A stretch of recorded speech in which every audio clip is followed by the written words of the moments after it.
Imagine waking up before sunrise, not because you choose to, but because someone else owns your time, your body, and your future. If you were a slave in ancient Rome, your life would not belong to you. It would belong to your master. In the vast world of the Roman Republic, and later the Empire, slavery was not rare or hidden. It was everywhere.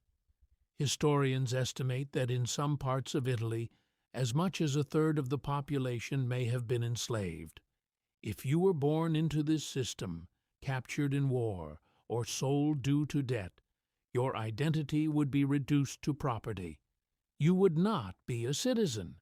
You would not have legal rights. You would be an asset. If you had been captured during one of Rome's many wars, perhaps in Greece, Gaul, or North Africa, your journey into slavery would begin in chains.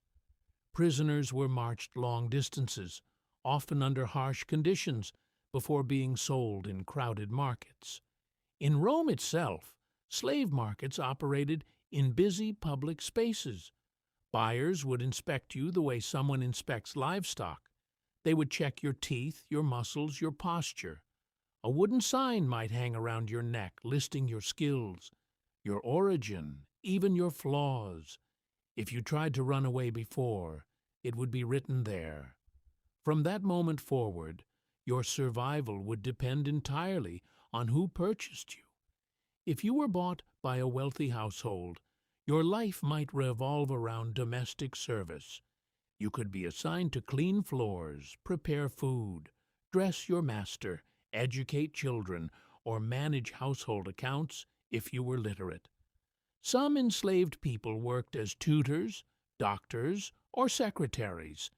In these positions, your physical conditions might be better, but your dependence would be absolute. A kind master could make your life bearable.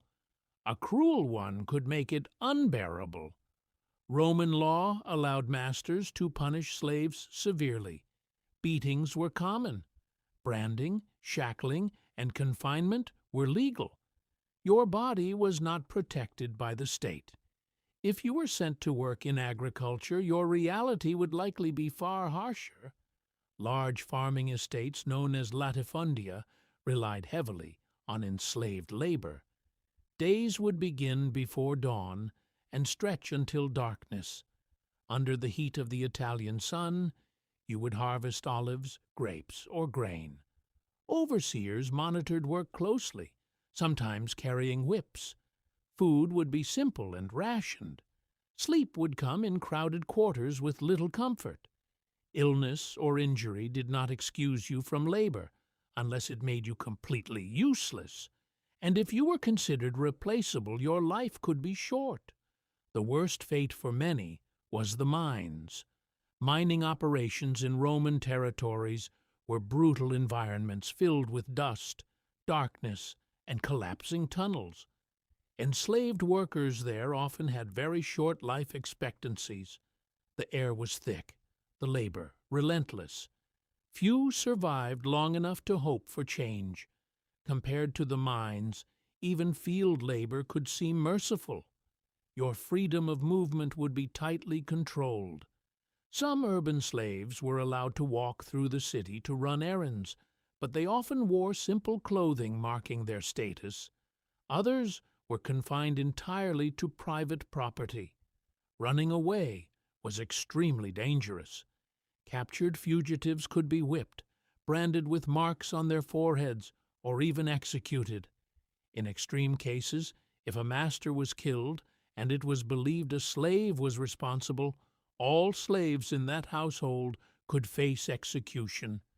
Fear was a powerful tool in maintaining control. And yet, even within this harsh system, there were small cracks where hope could grow. Some enslaved people were allowed to earn and save small amounts of money, known as peculium. Technically, this money still belonged to the master, but in practice, it could sometimes be used to buy freedom. Manumission, the act of granting freedom, was not unheard of in Rome. A loyal slave might be freed in a master's will or after years of service. If freed, you would become a freedman or freedwoman. You would gain limited citizenship, though social stigma often remained. Your children, however, could become full citizens. For some, endurance was driven by this possibility. Life as a slave would also depend heavily on personality and circumstance. Some masters formed close working relationships with trusted slaves. Others ruled entirely through fear. Urban slaves in wealthy households might develop social networks, friendships, even quiet forms of resistance. Rural slaves, isolated and overworked, had fewer opportunities. Large-scale slave revolts did occur, the most famous led by Spartacus, a gladiator who escaped and challenged Roman authority for years before being defeated. These uprisings terrified the Roman elite and often led to even stricter control afterward. Religion and culture offered complicated comfort. Slaves often adopted Roman gods while holding on to traditions from their homelands. Shared belief could create community among the enslaved. Festivals sometimes allowed brief moments of role reversal or celebration, such as during Saturnalia, when social rules loosened temporarily. But these were short interruptions in a life defined by hierarchy. Emotionally, the hardest part might be the lack of certainty.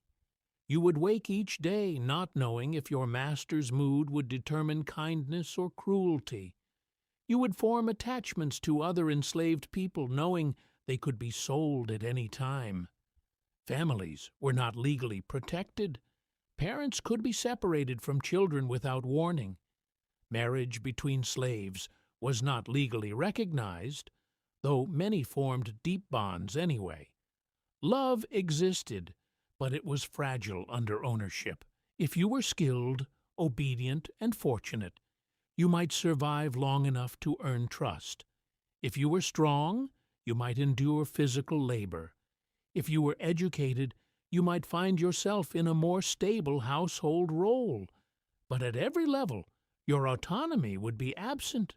You could not vote. You could not legally marry as a citizen. You could not refuse an order. Your existence would revolve around someone else's needs. And yet, slavery in Rome was not hidden from society. It was woven into its structure. Roads, villas, farms, bathhouses, and even households were maintained by enslaved labor. Roman prosperity relied on this system. Citizens walking through the Forum would see slaves constantly at work. The empire's wealth was built on their backs. If you imagine yourself there, stripped of modern protections and rights, survival would depend on adaptability. Staying unnoticed might protect you.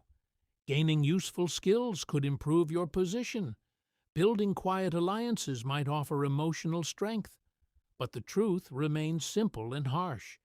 Your life would not be your own. To live as a slave in ancient Rome would mean existing in a world where freedom was visible all around you, yet unreachable. You would see citizens debating politics, attending games, owning property, while you remained property yourself. Some found a path to freedom, many did not. History remembers emperors and generals, but millions of enslaved people lived, suffered, endured, and shaped the empire in silence. If you had lived then, your fate would depend on chance, on war, on birth, on purchase. In that world, survival was not guaranteed. Freedom was not promised, and dignity, though often denied, was something many fought quietly to preserve within themselves. That was the reality. That was daily life. That was what would happen if you were a slave in ancient Rome.